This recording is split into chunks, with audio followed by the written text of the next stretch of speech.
شهر رمضان الذي أنزل فيه القرآن هدى للناس وبينات من الهدى والفرقان الحمدللہ والصلاة والسلام علی رسول اللہ اما بعد۔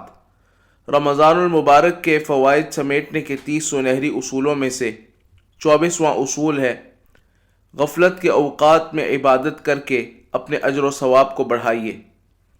معزز سامعین، غفلت کے اوقات میں عبادت کر کے ایک بندہ مومن اپنے عبادات کے اجر و ثواب کو بڑھا سکتا ہے۔ اس بارے میں نبی کریم صلی اللہ علیہ وسلم سے متعدد احادیث مروی ہیں۔ مثلا ایک حدیث مبارکہ میں اس طرح آتا ہے کہ نبی کریم صلی اللہ علیہ وسلم نے ارشاد فرمایا کہ العبادۃ فی الحرج کہجرۃ الیہ، فتنوں اور مسلمانوں کے مابین جنگ و قتال جب آپس میں ہونے لگ جائے تو اس وقت ان فتنوں سے کنارہ کشی اختیار کرتے ہوئے عبادات الہیہ میں مصروف ہو جانا، یہ ایسے ہے کہ جیسے کوئی شخص میری طرف مدینہ ہجرت کرے، یعنی اس شخص کو بھی اتنا ہی ثواب ملے گا جتنا کہ صحابہ کرام کو نبی کریم صلی اللہ علیہ وسلم کی طرف ہجرت مدینہ کا ثواب ملا تھا۔ اسی طرح ایک حدیث مبارکہ میں یہ بھی ہے کہ جب نبی کریم صلی اللہ علیہ وسلم سے صحابی نے پوچھا کہ لم ارک تصوم شہرا من الشہور ما تصوم من شعبان، کہ آپ شعبان میں اتنے زیادہ روزے رکھتے ہیں کہ میں نے نہیں دیکھا کہ آپ نے کسی اور مہینے میں اتنے زیادہ روزے رکھے ہوں۔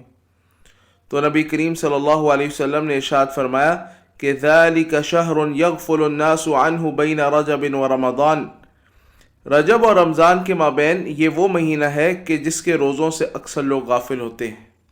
وَهُوَ شَهْرٌ تُرْفَعُ فِيهِ الْأَعْمَالُ إِلَى رَبِّ الْعَالَمِينَ، یہ وہ مہینہ ہے کہ جس مہینے میں اعمال اللہ رب العالمین کے ہاں بلند ہوتے ہیں۔ فَأَحَبُّ أَن يُرْفَعَ عَمَلِي وَأَنَا صَائِمٌ، تو مجھے یہ بات پسند ہے کہ میرا عمل جب اللہ تعالیٰ کے ہاں بلند ہو، اس کے ہاں پیش ہو، تو میں روزے کی حالت میں ہوں۔ اس بارے میں اور بھی متعدد احادیث مروی ہیں۔ میں نے آپ کے سامنے بطور نمونہ 2 احادیث پیش کی ہیں۔ ان 2 احادیث مبارکہ سے یہ اصول واضح ہوتا ہے کہ وہ اوقات یا وہ جگہیں جہاں پر لوگ عموماً عبادات سے غافل ہوں، ان اوقات میں ان جگہوں میں عبادات کرنے کا اجر و ثواب بڑھ جاتا ہے۔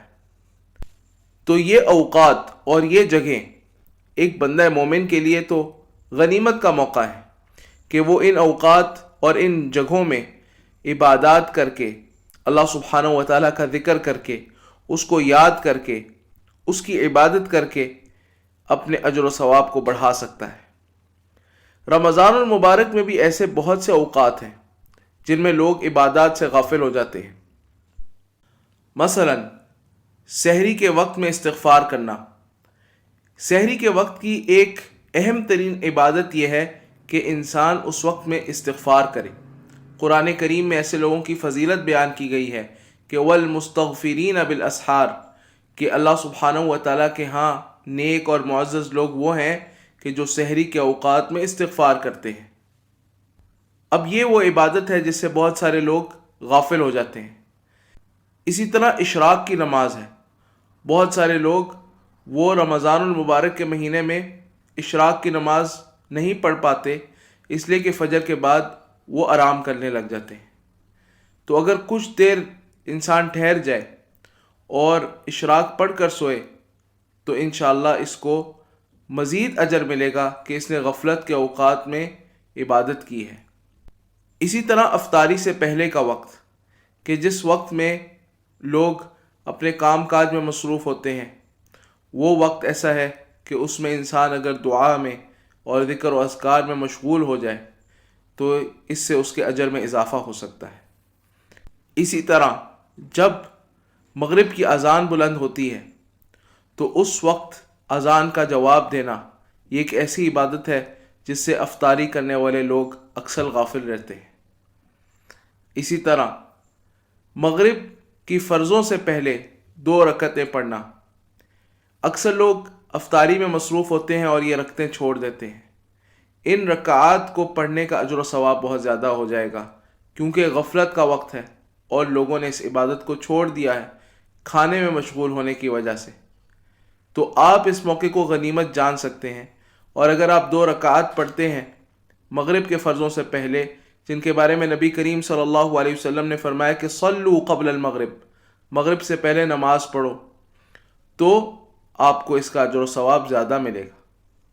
اسی طرح مغرب کی نماز کے بعد لوگ عموماً رات کا کھانا کھاتے ہیں اور پھر تراویح کی نماز کے لیے جاتے ہیں، یعنی عشاء کی نماز کسی مسجد میں پڑھنے کے لیے جاتے ہیں اور تراویح پھر وہاں پڑھنے جاتے ہیں، تو اس کا اہتمام کرتے ہیں، اس کے لیے تیاری وغیرہ کرتے ہیں، جو کہ بڑی اچھی بات ہے۔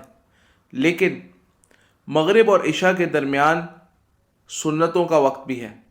صحابہ کرام رضوان اللہ علیہم اجمعین اور بہت سارے سلف صالحین وہ مغرب اور عشاء کے درمیان نوافل پڑھا کرتے تھے۔ تو اس وقت میں بھی لوگ غافل ہوتے ہیں اور اپنے کاموں میں مصروف ہوتے ہیں۔ اگر کسی کو موقع ملے تو اس موقع کو غنیمت جانے، اس میں اس کو زیادہ اجر و ثواب ملے گا۔ اسی طرح جب لوگ تراویح سے واپس لوٹتے ہیں اور وہ دیکھتے ہیں کہ صبح سحری کے لیے بھی اٹھنا ہے اور وقت بہت کم ہے، تو وہ سو جاتے ہیں وضو کیے بغیر، اذکار کیے بغیر۔ اس موقع کو غنیمت جانیں، وضو کریں، اذکار پڑھیں رات کو سونے کے، اور پھر سوئیں۔ اس میں بھی آپ کو زیادہ اجر مل سکتا ہے۔ اسی طرح جب رمضان کا آخر آتا ہے، اختتام رمضان آتا ہے، تو خصوصاً رمضان اختتام ہونے سے پہلے 2-3 دن لوگ بازاروں کا رخ کر لیتے ہیں، بازاروں میں خریداری اور شاپنگ وغیرہ میں مصروف ہو جاتے ہیں، یہاں تک کہ اللہ سبحانہ و تعالیٰ کے ذکر سے بھی غافل ہو جاتے ہیں، بلکہ بعض لوگ تو فرض نمازوں سے غافل ہو جاتے ہیں۔ تو یہ وقت جو کہ رمضان کا آخری وقت ہے، جو کہ ویسے ہی بڑا افضل ہے، اس وقت کو غنیمت جاننا اور اس میں اپنی عبادات کو مزید بڑھا دینا، اپنی عبادات میں مصروف ہو جانا، یہ آپ کے اجر و ثواب کو بڑھا سکتا ہے۔